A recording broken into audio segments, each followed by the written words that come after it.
Hey guys, Doug Meyer here. We are in this cool little outside garden here at Treach, which means we are in the elements. And so just FYI, get over it if you hear a car go by or a jet go overhead or whatever. So that said, did I say I'm Doug Meyer? So thanks for tuning in either right now or later on throughout the day. So Sunday, I had the opportunity to preach on this text from the book of James. It's in the New Testament, and it was written by a guy. Guess what? His name is James. And there's a part of it where he says, as in kind of an encouragement to people then, and I make up that it's a good word for us today, to live your life in such a way that you are these three things: quick to listen, slow to speak, and slow to anger. So that really has gotten me thinking about that very first one, quick to listen. And I wonder how you are. Are you a very good listener? So I'm going to just kind of contemplate some things out loud, and you can adapt or adopt whatever to your life story. So listening and hearing, we know, are two different things, right? Hearing is what you're doing when you hear that dog bark or the elements or anything that hits those muscles inside. Listening is what you do with what you heard. It is the taking of the words, harvesting them from your understanding, and kind of digesting them into your story, right? So here's what I know about me. I'm 62 years old, and I have compromised hearing via a hearing test I had last year at the Callier Center. It's not bad by any means, but you know, it's 62-year-old ear muscles.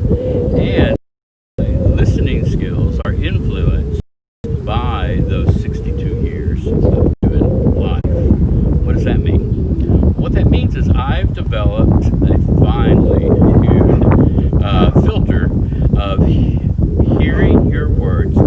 They go through my listening filter, and then I assign them meaning. Some of them, that dog's gonna bark all the time. Some of them are really interesting words, and they're just normal words.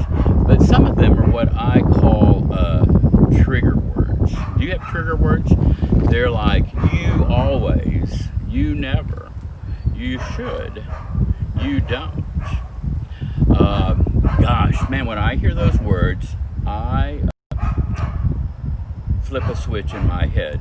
And I go from listening to digest to listening to respond.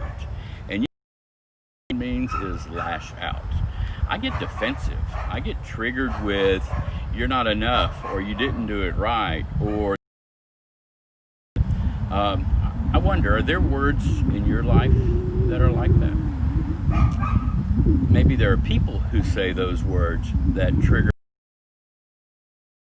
some feelings, whether it is your spouse or your partner.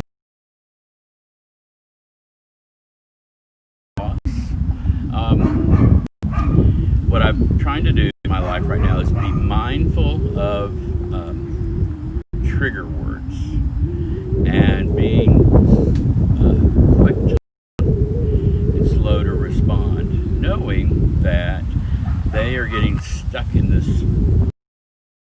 Does that all make sense? My invitation for you this morning is to think about what are the words that you hear when somebody says to you that you get this. Maybe you just have to kind of find yourself going instantly to anger. Spend some time, maybe even write them down, maybe even ask the people in your world, hey, what is it I have ever responded to you weirdly from maybe a phrase you said, word, whatever that looks like, to differentiate from your listening, and to figure out how you can continue in better listening. What do you can hear the heart of this message for you and me. We'll pray for the puppy dog as well.